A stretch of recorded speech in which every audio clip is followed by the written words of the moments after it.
Sean Brock here with you. Back another mandolin lesson. Man, I've been absent for a little while and I'm sorry. Had a lot of things going on around here.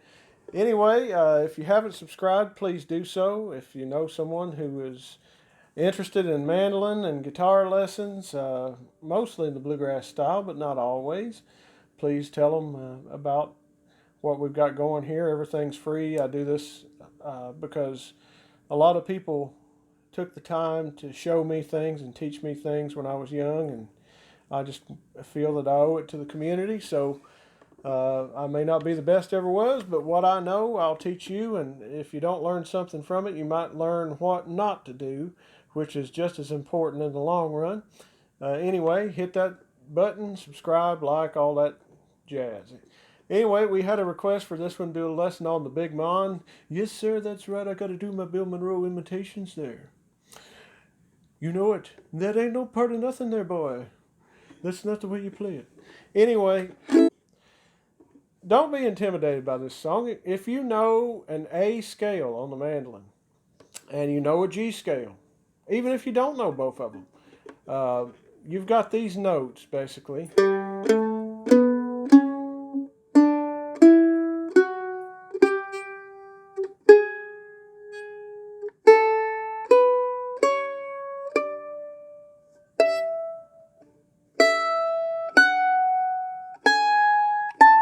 And we might even add a G in on that E string.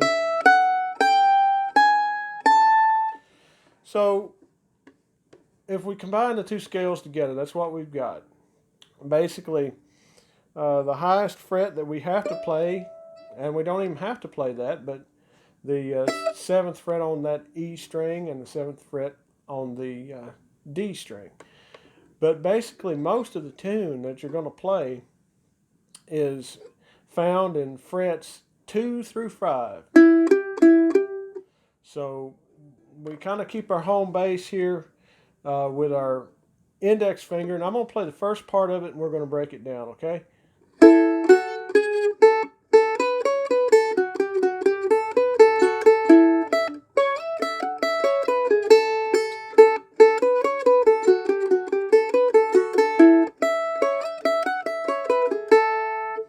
So what are we doing there? Normally when we kick the tune off, you know, we might do a little out of tune there. I'm bending around. Anyway, or we can do two things when we're coming into this. We can slide. Usually I hit that from this 4th fret on the D string up to the A note there at the 7th fret. But you can hit it just a half step. You can go from this G sharp to an A if you want to. Or you can play a walk-in. If we think about that A major scale, so we're playing 2, 4, 6, open A. Okay, that's our options on the lead-in. So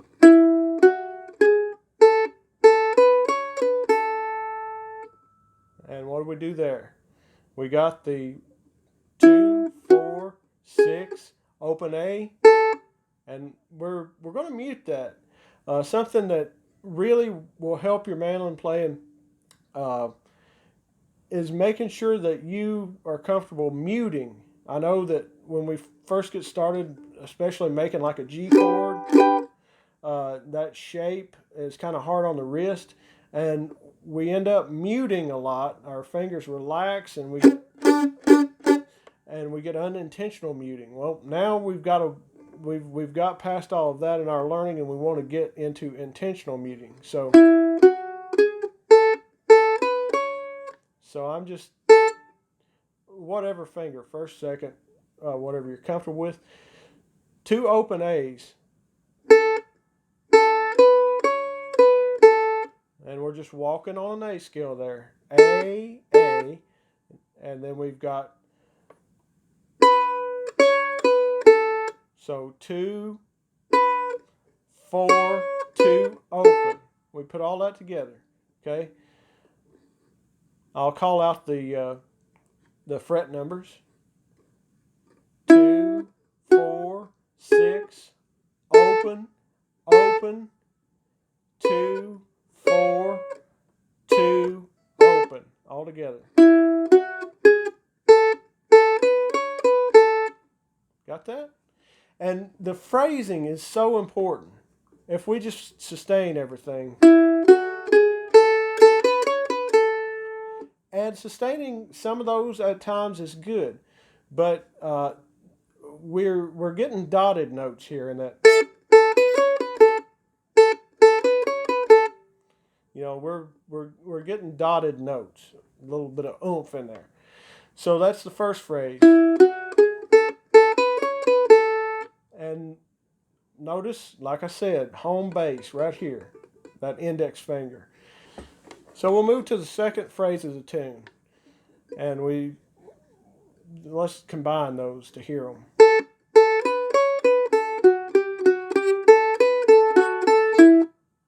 Okay. So what are we doing there? We're moving to G, and remember this index finger. That's our home bass right here, hovering somewhere around the second fret on the A string, D string. That's our timepiece, though. It's going to keep us in sync, keep our other fingers lined up correctly. And when I go, automatically my ring finger is going to come up here on the 5th fret of the D string. We're going to play. And what is that? That's 5, 4, 5.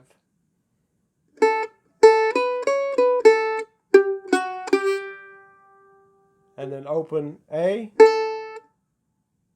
2nd fret A, open A, and then we're going to use our second finger on the 4th fret of the D.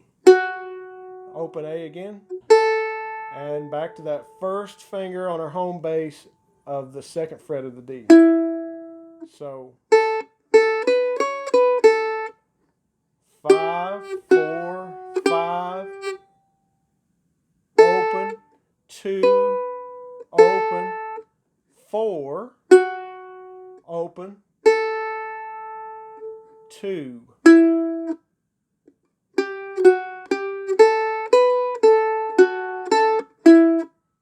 All together.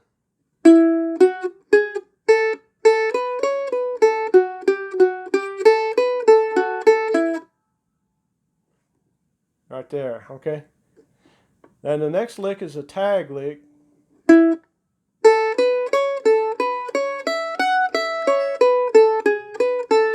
Let's explain that.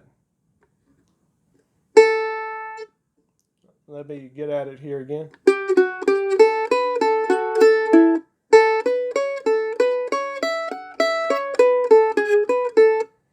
So, again, A scale stuff. We got that, right?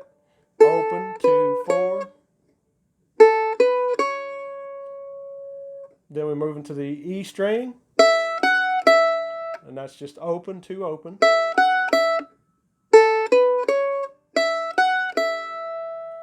And we're going to go back to the A string. So, all together. We're back up here, 2nd finger. Notice there again, I hate to keep hitting you over the head with this, but notice how I've got my 2nd finger here on the 4th fret of the A, but see how I've still kept that index finger planted on the 2nd fret. So we're going to walk down 4, 2, and we're going to throw that 3rd finger up here, 6th fret of the D string.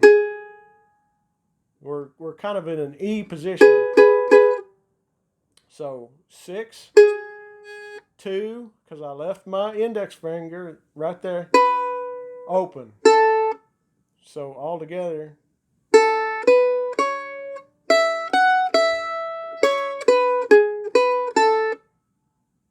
Got that? One more time. I'll play it all the way through.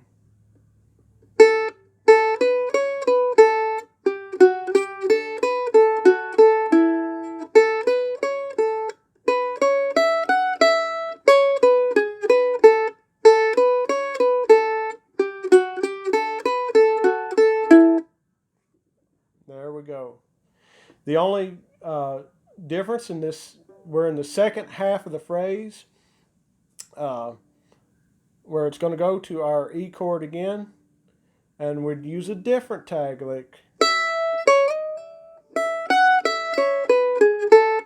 So we're hitting open E, and second finger is going to go 4th fret up to 7, and then open to open, and then that same descending lick on our A string, 4,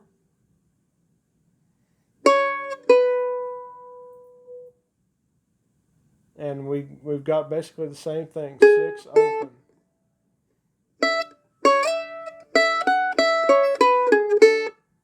All together, we would repeat that one more time.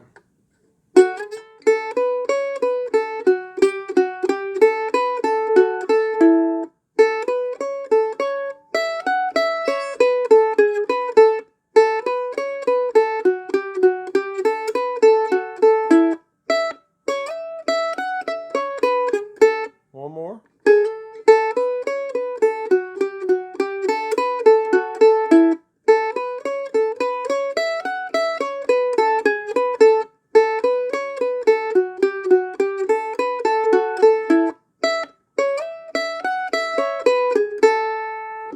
That's the whole first part of the song, guys. You know, the only difference in those two phrases is the tag lick that we throw on when we're going A to E or 1 to 5. Now we're into the second half of the song, and here a lot of people get very liberal with what they do, and I'm going to try to show you just a couple of ways,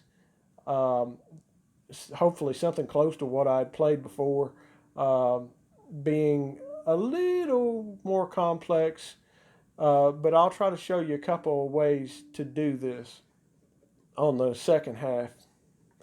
And we begin the second half with our slide up here on our A string, 4 to 7. Let me play a little bit of the second half.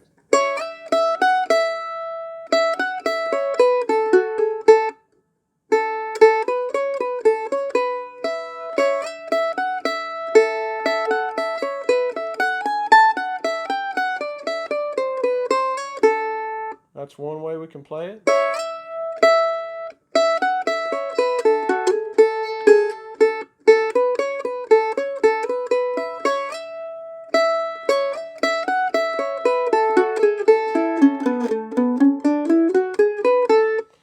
See, all this is just A scale. So let's just stick with the most basic of the melody. That's 4 to 7, and we're that open to 2, open. So 4 7, open, open again, 2 open, and we got our descending, and that's just 4 2 open. And I'm reaching up here. You don't have to do this, but we're at a spot where the melody rests. I'm reaching up here to our 6th fret with my ring finger, and I'm just hitting that double stop to fill up that rest.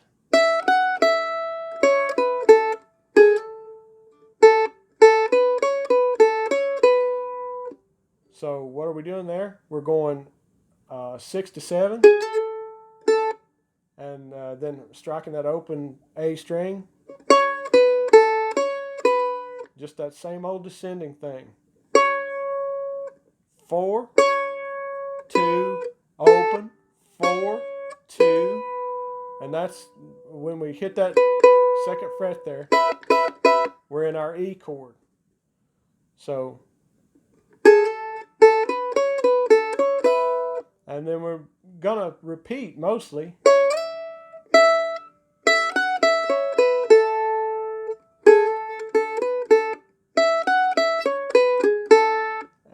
this is all licks that we used before. Open, 2, open. And then 4, 2, and that same double stop. That's a simple way to do it.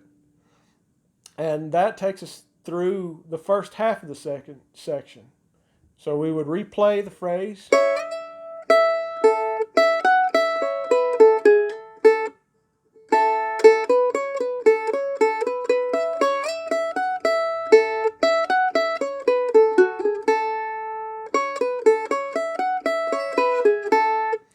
So let me show you a few alternates. Really, the parts, this much of the second half.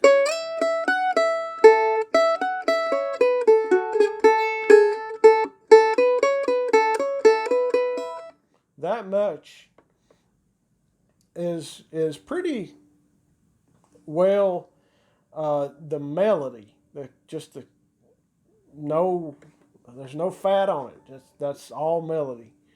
It's straight to the bone. Where we tend to improvise the most would be on the tag licks. So we played that through once. Let's play it through again.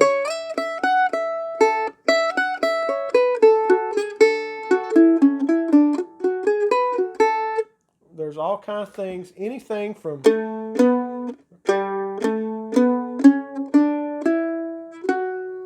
we can even throw a 7th note in there.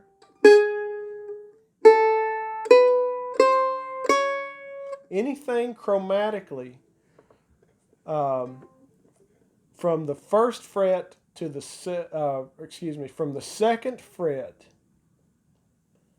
starting on our G string. Anything we want to do chromatically from 2 to 7, going from here being the beginning to the 5th fret on the E string.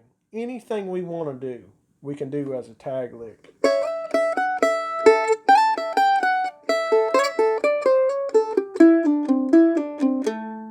We can, anything, any of these slides. You know, I'm a big...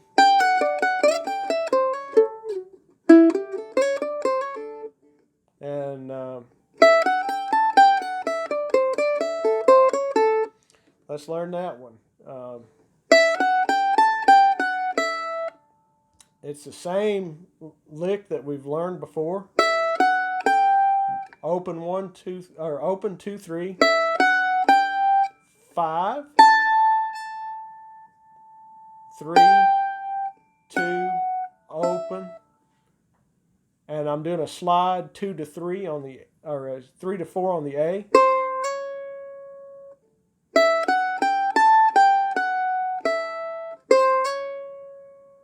And then we're doing there, back to the E string, our open, 2, open.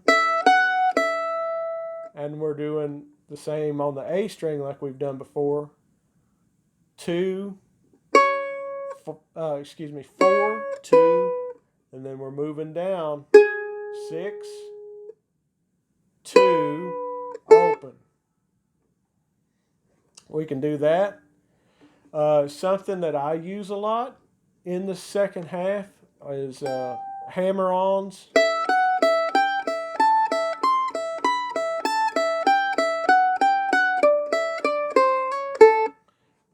This is a good exercise, even if you don't choose to use it in the song. Open to 2. I'm going open 2, open 3, open 5, open 7, open 8, open 7, open 5, open 3, and then I'm doing just 2, 3, 2, 3, open, and then we're moving to the A, and that is a 5th fret, and we're doing that slide 2 to 3, or 3 to 4, open,